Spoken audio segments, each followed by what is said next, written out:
नमस्कार दोस्तों। एक बार की बात है, एक छोटे से गांव में एक जाट और उसकी पत्नी जाटनी खुशी खुशी रहते थे।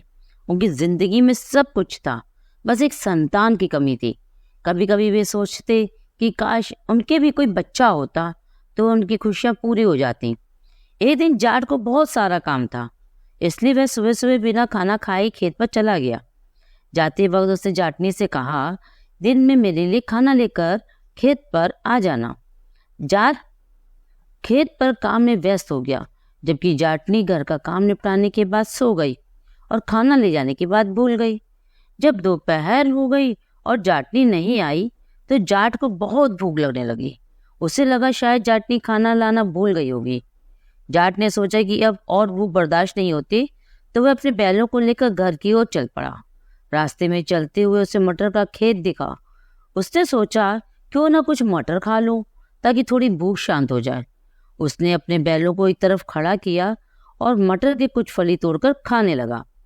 मटर खाते खाते उसकी नजर एक बच्ची पर पड़ी जो कपड़े में लिपटी हुई थी। उसने इधर उधर देखा कि शायद कोई उस बच्ची का मालिक हो, पर उसे दूर दूर तक कोई नजर नहीं आया।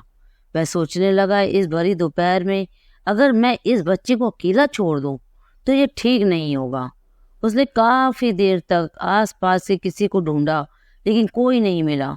तब उसने आसमान की तरफ देखा और भगवान से प्रार्थना की, हे भगवान, अगर इसके माता पिता का कोई पता ना चले तो मैं इसे अपनी बच्ची मानकर पाल लूंगा। ये सोचकर उसने उस बच्ची को उठाया और अपने घर की ओर चल पड़ा। घर पहुंचकर उसने जाटनी को वह बच्ची सौंप दी। जाटनी ने पूछा, ये बच्ची कौन है और तुम इसे कहाँ से लाए हो? जाट ने बताया, मुझे ये बच्ची मटर के खेत में मिली। मैंने बहुत ढूंढा पर कोई नहीं मिला। हो सकता है ये भगवान का हमारे लिए आशीर्वाद हो। जाटनी ने कहा, तुमने बहुत अच्छा किया। अगर हमने इसे वहां छोड़ दिया होता और कोई जानवर से खा जाता तो हम पर पाप लग जाता। इस तरह उन्होंने इस बच्ची को अपने घर में रख लिया और उसका लालन पालन करने लगे। एक दिन जाट ने पूछा, हम इस बच्ची का नाम क्या रखें? जाटनी ने सोचा और कहा, यह हमें भगवान के आशीर्वाद से मिली है। ये हमारी आंखों का तारा है, इसलिए हम इसका नाम तारावती रखेंगे। जाट को यह नाम बहुत पसंद आया और दोनों ने मिलकर उसका नाम तारावती रख लिया। वे तारावती से बहुत प्यार करने लगे और उसकी देखभाल में कोई कसर नहीं छोड़ी। समय बीतता गया और तारावती बड़ी होती गई, लेकिन एक दिन कुछ बुरा हो गया। जाट और जाटनी अपने खेत में काम कर रहे थे और तारावती घर पर छोड़ गए थे। अचानक खेत में एक बड़े बिल से एक नाग निकल आया और उसने जाट और जाटनी दोनों को डस लिया। आसपास कोई नहीं था जो उनकी मदद कर सके और वे वहीं तड़प तड़प कर मर गए। तारावती अपने माता पिता के अचानक निधन के बाद बहुत दुखी हो गई थी। उसने बहुत रोया, लेकिन उसे समझ आया कि उसे अपने जीवन को आगे बढ़ाना होगा। उसके पड़ोसी बहुत अच्छे थे और उन्होंने उसका ध्यान रखना शुरू कर दिया। तारावती को अपनी सखियों और पड़ोसियों के साथ समय बिताना अच्छा लगता था। जब तारावती बड़ी हो गई और जवान हो गई तो पड़ोसियों ने उसकी शादी एक फौजी से कर दी। ये फौजी भी अनाथ था और उसकी देखभाल करने वाला कोई नहीं था। शादी के बाद तारावती अपने ससुराल चली गई, लेकिन कुछ ही समय बाद फौजी अपनी ड्यूटी पर वापस चला गया। तारावती ने महसूस किया कि उसे मायके की याद आती है और वहाँ के लोग और माहौल उसके दिल के करीब हैं। जब फौजी कुछ समय बाद घर लौटा तो तारावती ने उससे कहा, देखो जी, आप तो यहाँ से चले जाते हो और बहुत समय बाद आते हो, लेकिन मेरे यहाँ पर मन नहीं लगता है। क्यों ना मैं अपने मायके जाऊँ? वहाँ मेरे पड़ोसियों से मेरी मुलाकात भी होती रहेगी और मेरा समय भी बीत जाएगा और आप भी वहीं मेरे साथ रह सकते हैं। फौजी ने सोचा कि तारावती की बात में दम है और कहा, ठीक है, जैसा तुम ठीक समझो। इस तरह तारावती अपने सारे सामान के साथ अपने मायके वापस आ गई। समय बीतता गया और तारावती ने अपने पुराने दोस्तों और पड़ोसियों के साथ जीवन का आनंद लिया। एक दिन वह अपनी सहेलियों के साथ कुएं पर पानी भरने गई थी। उस समय कुएं से पानी निकालने के लिए रहट का इस्तेमाल होता था। कुएं की एक तरफ एक दीवार थी और उस दीवार के पीछे एक चोर छिपा हुआ था। वह चुपचाप उनकी बातें सुन रहा था। सहेलियां आपस में अपनी कहानियां साझा कर रही थी। तारावती ने कहा, काश मेरा भी कोई भाई होता तो वह मेरे लिए तीज के त्योहार पर तोहफे लाता और मैं उसे राखी बांधती। चोर ने ये सब बातें बड़े ध्यान से सुनी। जब सबने अपने अपने घड़े भर लिए तो वे घर की ओर चल पड़ी। चोर चुपके से तारावती का पीछा करने लगा और उसके घर का पता मालूम कर लिया। कुछ दिनों बाद चोर ने चावल, चीनी, साड़ी, चूड़ियाँ, फल, मिठाई और कई और चीजें लेकर तारावती के गांव का रुख किया। उसने गांव वाले से तारावती का घर पूछा। लोगों ने सोचा कि वह उसका कोई रिश्तेदार होगा, तो उन्होंने उसे तारावती का घर दिखा दिया। चोर ने दरवाजा खटखटाया। तारावती ने दरवाजा खोला और सामने खड़े अजनबी को देखकर पूछा, आप कौन हो? चोर ने कहा, मैं तुम्हारा भाई हूँ और मैं तुमसे मिलने आया हूँ। तारावती ने हैरान होकर कहा, मेरा तो कोई भाई नहीं है। चोर ने झूठी कहानी गढ़ते हुए कहा, जब तुम 3 महीने की थी और हमारे माता पिता खेतों में काम कर रहे थे तो एक जानवर तुम्हें उठा ले गया था। तब मैं 6 साल का था। हमने तुम्हें बहुत ढूंढा पर तुम नहीं मिली। अब हमारी माँ को पता चला है कि तुम इस घर में रहती हो, तो माँ ने ही मुझे यहाँ भेजा है। ये देखो, माँ ने तुम्हारे लिए क्या क्या भेजा है। माँ की तबीयत ठीक नहीं है, अगर तुम चाहो तो कुछ दिन उनके पास रुक जाओ, माँ तुमसे मिलना चाहती है। तारावती ये सुनकर बहुत खुश हुई और कहा, ठीक है भाई। उसने सारा सामान देखा और खुशी के मारे फूलों की तरह खिल उठी। उसने अपने पड़ोसियों में मिठाई और फल बांटे। रात हुई तो तारावती ने चोर को अपना भाई समझकर उसकी अच्छी खातिरदारी की। सुबह होते ही तारावती तैयार होकर चोर के साथ चल पड़ी। उसे अपनी माँ से मिलने की बड़ी इच्छा हो रही थी। उसने घर पर ताला लगाकर अपनी पड़ोसन से कहा, भाई के साथ मैं अपने मायके जा रही हूँ, माँ से मिलने कुछ दिन बाद आऊँगी। अगर मेरा पति आए तो उन्हें ये चाबी दे देना। रास्ते में चलते हुए तारावती को प्यास लगी। उसने कहा, भैया मुझे पानी पीना है। चोर ने कहा, आगे कुआं है बहन, वहाँ पानी पी लेना। लेकिन जैसे जैसे वे आगे बढ़ते गए, हर बार जब तारावती ने पानी मांगा, चोर ने कहा, आगे कुआं है बहन। तारावती को शक होने लगा कुछ गड़बड़ है। आखिरकार जब वे चोर के गांव के करीब पहुंचे तो उसने फिर कहा, भैया अब तो बहुत प्यास लगी है, मुझे पानी दे दो। चोर को गुस्सा आया और बोला, मैं तुम्हारा कोई भाई नहीं हूँ, कब से भाई भाई की रट लगाए हुए हो। तारावती को समझ में आ गया कि कुछ तो गलत है। जब वे चोर के घर पहुंचे तो उसने देखा कि चोर की माँ खाट पर बैठी थी। उसने उठकर देखा और खुश होकर कहा, बेटा तुमने कितनी सुंदर लड़की लाया है। चोर ने कहा, माँ देखो मैं तुम्हारे लिए कितनी खूबसूरत बहू लाया हूँ। तारावती ने आश्चर्यचकित होकर चारों चोर की तरफ देखा और कहा, तुमने तो मुझे अपनी बहन कहा था। चोर ने हंसते हुए कहा, जब तुम कुएं का पानी भर रही थी तभी मैंने तुम्हें देखा था, तुम मुझे बहुत पसंद आई, इसलिए मैंने तुम्हें धोखे से यहाँ लाया हूँ। थोड़ी देर बाद चोर के 4 भाई भी वहाँ आ गए। उनमें से एक की आँख खराब थी। जब उन्होंने तारावती को देखा तो उसकी खूबसूरती देखकर वे आपस में लड़ने लगे कि कौन उससे शादी करेगा। चोर की माँ ने कहा, तुम इस लड़की के लिए आपस में मत लड़ो, अब तुम सब चोरी करने जाओ और जो सबसे कीमती सामान लाएगा मैं उसी के साथ इसकी शादी करवा दूंगी। चोर बड़े खुश हुए और में होड़ मच गई कि वे कौन सबसे कीमती सामान चोरी करके लाएगा। तारावती अब चोरों की माँ के साथ रहने लगी। उसने सोचा कि अब उसे किसी न किसी तरह से यहाँ से निकलने का उपाय करना होगा। एक दिन चोरों की माँ ने तारावती से कहा, बेटी तुम तो बहुत खूबसूरत हो, तुम्हारे बाल भी बहुत लंबे और घने हैं, तुम ऐसा क्या करती हो? तारावती ने कुछ नहीं कहा। कुछ नहीं अम्मा जी, मैं अपने शरीर का बहुत ध्यान रखती हूँ, अपने बालों का भी बहुत ख्याल रखती हूँ, आइए मैं आपके भी बाल संवार देती हूँ। इतने प्यार से कहने पर चोरों की माँ मना नहीं कर सकी। ठीक है बेटी बना दो, उसने कहा। तारावती ने चोरों की माँ के बाल खोले और कंघी करने लगी। चोरों की माँ को बहुत अच्छा लग रहा था। तारावती ने कहा, अम्मा जी आपके सिर में बहुत जुएं हैं और बाल भी बहुत गंदे हैं, आप नहाई नहीं क्या? चलिए मैं आपको नहला देती हूँ। चोरों की माँ खुशी खुशी नहाने के लिए तैयार हो गई। तारावती ने चूल्हे में आग जलाकर एक बड़े भगोने में पानी गर्म करने के लिए रख दिया। जब पानी अच्छी तरह गर्म हो गया तो उसने पूछा, अम्मा जी आपके साफ कपड़े कहाँ हैं? अंदर संदूक में रखे हैं, चोरों की माँ ने कहा। ये लो मुझसे चाबी ले लो। तारावती ने चाबी लेकर संदूक का ताला खोला और देखकर दंग रह गई। संदूक में बहुत सारे सोना, चांदी और पैसा रखा हुआ था। तारावती ने चुपचाप चोरों की माँ के कपड़े निकाल लिए। फिर उसने चोरों की माँ को चारपाई में नहलाना शुरू कर दिया। पहले हल्का गुनगुना पानी डाला।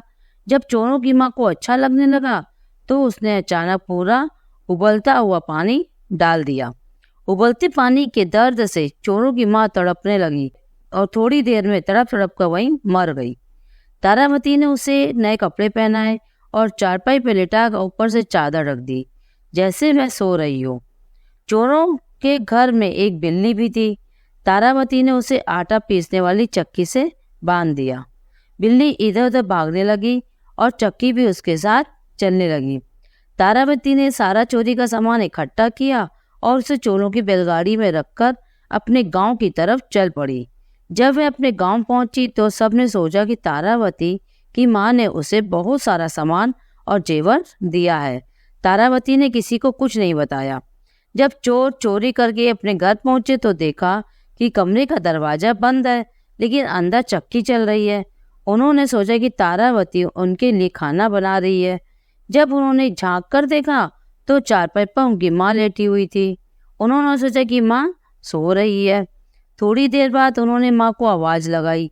जब माँ ने कोई जवाब नहीं दिया तो उन्होंने दरवाज़ा खोला और देखा कि चक्की के साथ बिल्ली बंधी हुई है। माँ को उठाने की कोशिश की तो देखा कि वह मर चुकी है। उन्होंने जल्दी से संदूक खोला, लेकिन सारा धन और जेवर गायब था। चोरों ने अपना माथा पीट लिया। उन्होंने सोचा अब तारावती को सबक सिखाना होगा और अपना धन वापस लाना होगा। उन्होंने अपनी माँ का अंतिम संस्कार किया और तारावती को ढूंढने निकल पड़े। तारावती के गांव पहुंचते पहुंचते अंधेरा हो गया था। तारावती को पता था कि चोर उसे ढूंढने आएंगे, इसलिए उसने अपने घर का दरवाजा दूसरी तरफ लगवा लिया और वहां एक दीवार बनवा दी। चोरों ने जब देखा कि दरवाजा गायब है तो आपस में बातें करने लगे। उनकी बातें सुनकर तारावती जग गई। उन्होंने दीवार में छेद करना शुरू कर दिया।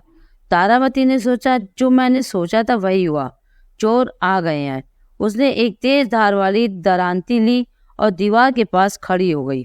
जब चोरों ने इतना बड़ा छेद कर लिया कि वे अंदर आ सकें तो एक चोर ने अपना मुंह अंदर किया। तारावती ने उसकी नाक काट दी। चोर डर से चिल्लाया और हट गया। बाकी चोरों ने उसकी हालत देखी तो घबराकर भाग गए। पहले तो उन्होंने गांव के वैद्य से अपने भाई का इलाज करवाया और फिर तारावती के बदला लेने की ठानी। रात में वे चुपचाप तारावती के घर पहुंचे। वह गहरी नींद में थी।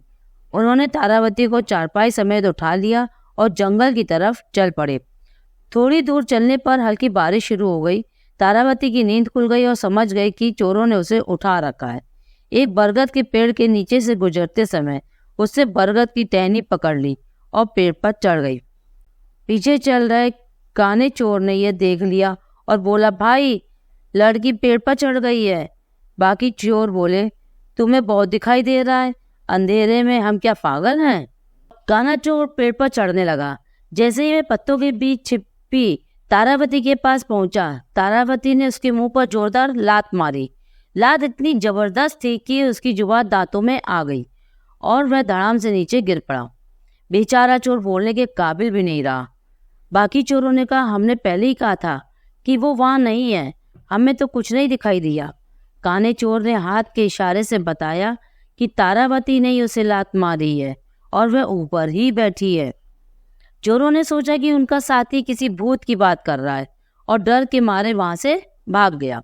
बाद में जब उनके साथी की जुबान कटने की बात पता चली तो वे वैद्य के पास गए और इलाज करवाया। कुछ दिन बाद जब वो चोर फिर से तारावती के घर चोरी करने आए तो उन्होंने देखा कि तारावती गहरी नींद में सो रही है। वे चुपके चुपके सामान इकट्ठा करने लगे, लेकिन तारावती की नींद खुल गई। उसने चोरों को देखकर धारदार कुल्हाड़ी उठा ली और दरवाजे पर खड़ी हो गई। जैसे ही चोर चोरी का सामान लेकर घर से निकलने लगे, तारावती ने एक एक करके उन सबको कुल्हाड़ी से मार गिराया। फिर उसने पहले तो सारा सामान वापस रखा और फिर 5 चोरों को 5 चादरों में बांधकर घड़ियों जैसी गठरियां बना दी। तारावती के गांव में एक फकीर रोजाना आता था। वो हर घर के दरवाजे के सामने खड़ा होकर दुआएं मांगता और बदले में लोग उससे कुछ पैसे दे देते। एक दिन फकीर जब तारावती के घर आया तो तारावती ने उससे पूछा, बाबा आप सारे दिन में कितने रुपए कमा लेते हैं? फकीर ने जवाब दिया, बेटी मैं दिन में 50-60 ही कमा पाता हूँ। तारावती ने कहा, बाबा एक जादूगर मुझे बहुत परेशान करता है। आज मैंने बड़ी मुश्किल से उसे पकड़कर एक गठरी में बांध दिया है। क्या कोई ऐसी जगह है जहाँ से ये जादूगर वापस ना आ सके? अगर आप उसे वहाँ फेंक देंगे तो मैं आपको 500 रुपये दूंगी। फकीर लालच में आ गया और बोला, लाओ मैं अभी इसे नदी में फेंक आता हूँ। तारावती ने उसे चिताया, बाबा इसे गहरी जगह में ही फेंकना, नहीं तो ये वापस आ जाएगा। फकीर ने तारावती की बात मानकर गठरी उठाई और नदी में फेंक दी। 500 रुपये का इनाम लेने के लिए वह वापस आया तो तारावती के पास एक वैसी ही गठरी और थी। तारावती ने मुस्कुराते हुए कहा, देख बाबा मैंने कहा था ना, इस गठरी को ऐसी जगह फेंकना जहाँ से वापस ना आ सके, लेकिन ये फिर आ गया। फकीर ने गठरी को देखा और हैरान रह गया। उसने फिर गठरी उठाई और इस बार उसे और गहरी जगह में फेंकने का मन बनाया। उसने गठरी को फिर से नदी में फेंक दिया और वापस आया, लेकिन तारावती ने फिर से एक और गठरी उसके सामने रख दी और बोली, बाबा ये जादूगर बड़ा ही होशियार है, फिर आ गया। लगता है आप इसे गहरी जगह में नहीं फेंक कर आ रहे हो। फकीर अब गुस्सा हो गया और इस बार उसने सोच लिया कि वह इसे और गहरी नदी में फेंक कर आएगा। बार बार यही हुआ और फकीर ने 5वीं बार फिर से गठरी को फेंकने का मन बना। जब वह गठरी फेंक कर वापस लौटा तो उसने देखा कि एक आदमी नदी में स्नान कर रहा था और राम राम कर रहा था। फकीर ने सोचा शायद ये वही जादूगर है और उसने उस आदमी को उठाया और नदी में फेंक दिया। फकीर ने जब तारावती के पास आकर कहा, बेटी अब वो जादूगर कभी वापस नहीं आएगा। तारावती ने हंसते हुए कहा, हाँ बाबा अब की बार आपने उसे बहुत गहरी जगह में फेंका है, अब मुझे लगता है कि वो वापस नहीं आएगा। फकीर ने गर्व से कहा, बेटी मैंने उसे गहरे नदी के पानी में फेंक दिया था, लेकिन फिर भी वो मेरे सामने राम राम करता हुआ चल पड़ा। इस बार मैंने उसे दोबारा नदी में फेंक दिया, अब की बार वो वापस नहीं आएगा। तारावती बहुत खुश हुई और उसने फकीर को 1000 रुपये दिए। जब तारावती का पति फौज से घर वापस आया तो उसने चोरों वाली सारी कहानी सुनाई। उसके पति ने तारावती की बहादुरी की तारीफ की और उसे फौज के साथ घुमाने का वादा किया। दोस्तों अगर आपको ये कहानी पसंद आई हो तो लाइक और शेयर करें, और अगर आपको हमारे चैनल पर नए हो तो प्लीज़ चैनल को सब्सक्राइब करना ना भूलें। कहानी सुनने के लिए आप सभी को बहुत बहुत धन्यवाद।